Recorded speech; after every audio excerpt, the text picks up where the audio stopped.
मध्य प्रदेश की बीजेपी में बड़ा सफाई अभियान शुरू हो गया है। जब से मध्य प्रदेश के नए नवेले प्रदेश अध्यक्ष हेमंत खंडेलवाल मैदान पर उतर गए हैं, तब से बीजेपी के सभी क्षेत्रों में कचरा साफ किया जा रहा है। वो कचरा नेता जो बीजेपी की छवि धूमिल करते थे या फिर बीजेपी के लिए सिर्फ और सिर्फ कचड़े थे, उनको बीजेपी ने साफ करना शुरू कर दिया है। जो बीजेपी के लिए सिर्फ बोझ बनकर बीजेपी के ऊपर लदे थे, उनको बीजेपी आउटसाइड करने की पूरी तैयारी कर ली है। और अब ये बीजेपी की कचरा गाड़ी उस विधानसभा सीट पर पहुंच गई है जिस विधानसभा सीट पर एक कांग्रेस की महिला विधायक पतंग की तरह लटक रही हैं।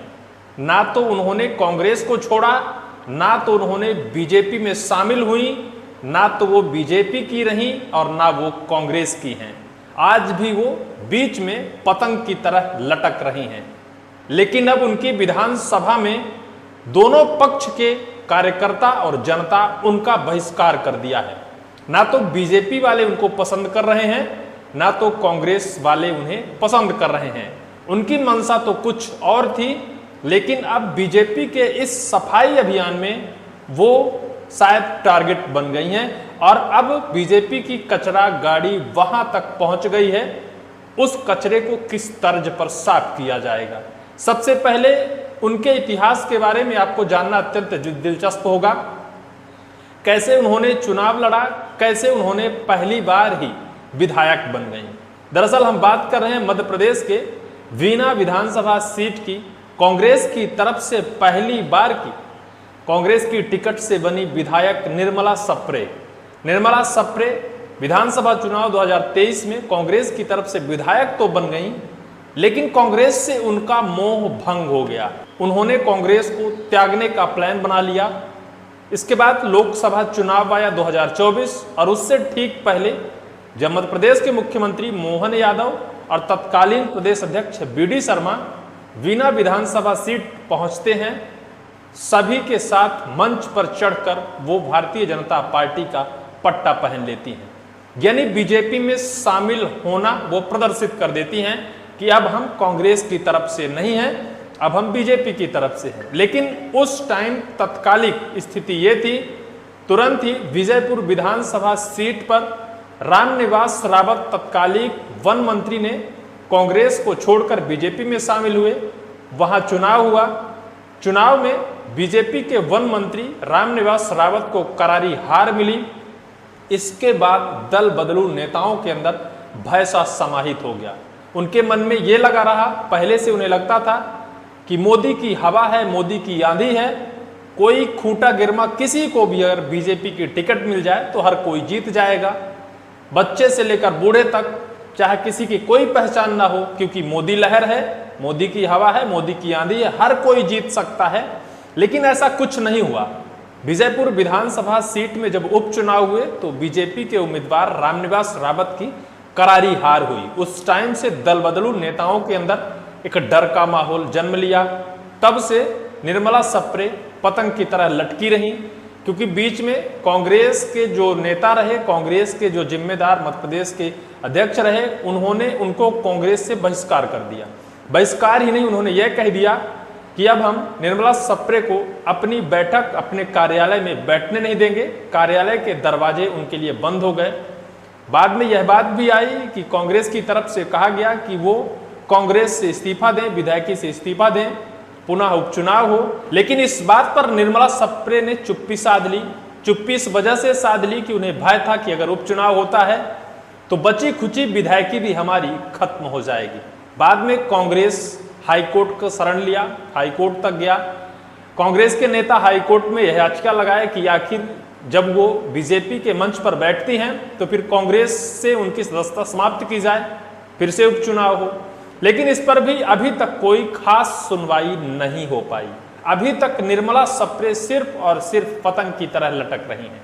लेकिन अब बहुत जल्द उपचुनाव मध्य प्रदेश में एक और विधानसभा सीट पर होने जा रहा है, और या फिर होगा, होना तय इस वजह से माना जा रहा है कि हेमंत खंडेलवाल मध्य प्रदेश भारतीय जनता पार्टी के प्रदेश अध्यक्ष बहुत ही सख्त तेवर के प्रदेश अध्यक्ष माने जा रहे हैं और भारतीय जनता पार्टी को मध्य प्रदेश में पूरी तरह से साफ करने का वो प्रणबद्ध है और उनका कहना है कि बीजेपी में कचरा साफ किया जाएगा और कचरा साफ का अभियान लगातार शुरू है।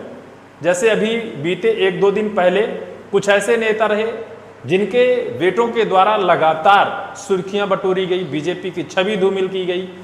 वहीं एक मध्य प्रदेश के रीवा के सिमरिया विधानसभा क्षेत्र के पूर्व बीजेपी विधायक केपी त्रिपाठी को भी लंबी फटकार लगी है, क्योंकि उनकी भी चर्चा इस बीच राजनीति में जोरों से रही। कैसे उन्होंने पुलिस प्रशासन के ऊपर ऐसे अमानवीय या फिर ऐसी अनर्गल टिप्पणी कर दी जिसको लेकर चर्चा रही, विपक्ष लगातार हमलावर रहा बीजेपी के ऊपर। उनको भी बुलाकर कड़ी फटकार मध्य प्रदेश के प्रदेश अध्यक्ष ने लगाई। इस लहजे से अब राजनीतिक गलियारों में राजनीतिक पंडितों का कहना है कि मध्य प्रदेश बीजेपी के संगठन के अंदर कचरा साफ करने का अभियान लगातार जारी है। अब यह भी माना जा रहा है कि निर्मला सप्रे के चौखट तक भारतीय जनता पार्टी के कचरा गाड़ी पहुंच गई है। अब वहां से भी कचरा साफ किया जाएगा। सख्त लहजे में निर्मला सप्रे को एक संकेत दे दिया गया है कि निश्चित तौर पर आप जिस पार्टी की हैं उस पार्टी में स्थित हो जाएं, बीच में लटकना बंद हो, क्योंकि इससे बीजेपी की भी छवि धूमिल हो रही है। वीना विधानसभा सीट में लगातार भारतीय जनता पार्टी के 80 से 90% कार्यकर्ता विरोध पर है। निर्मला सप्रे के ही नहीं, पूरी भारतीय जनता पार्टी के विरोध में है, क्योंकि जिस तरह से बीजेपी ने आश्वासन दिया है निर्मला सप्रे को, और निर्मला सप्रे भी बीजेपी और कांग्रेस के बीच लटक कर रह गई हैं, वहां के कार्यकर्ता लगातार विरोध कर रहे हैं। अब सबसे बड़ा सवाल ये जन्म लेता है कि निर्मला सप्रे का आखिर होगा क्या, क्योंकि जिस तरह से कांग्रेस ने कह दिया कि हम तो अपनी चौखट में बैठने नहीं देंगे।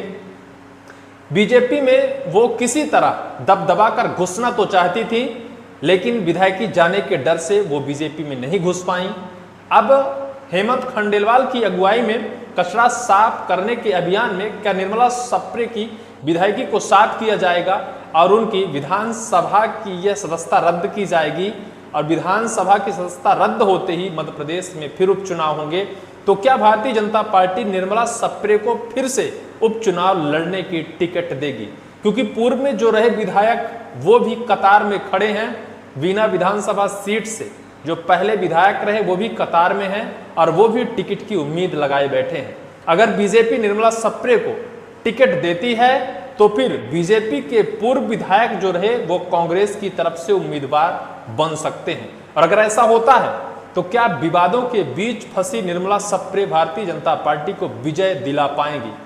क्या ऐसा लगता है कि निर्मला सप्रे फिर से उपचुनाव के बाद विधानसभा वीना से विधायक बन जाएंगी?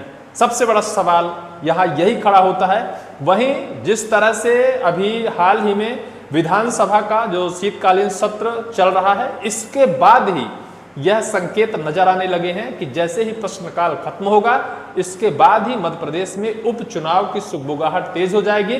निर्मला सप्रे का जो सदस्यता है उससे इस्तीफा दिलाया जाएगा और फिर से मध्य प्रदेश में एक बार उपचुनाव होगा। आखिर इसका परिणाम क्या होगा, अंजाम क्या होगा, बीजेपी कहां जाकर फिर रुकेगी, यह तो वक्त ही बताएगा। लेकिन निर्मला सप्रे की राजनीतिक कैरियर किस तरह से चौपट होती दिखाई दे रही है, निश्चित तौर पर उनके कैरियर पर बड़ा सवाल है। इस पूरी वीडियो को लेकर आपकी क्या राय है, कमेंट सेक्शन पर जरूर लिखिएगा।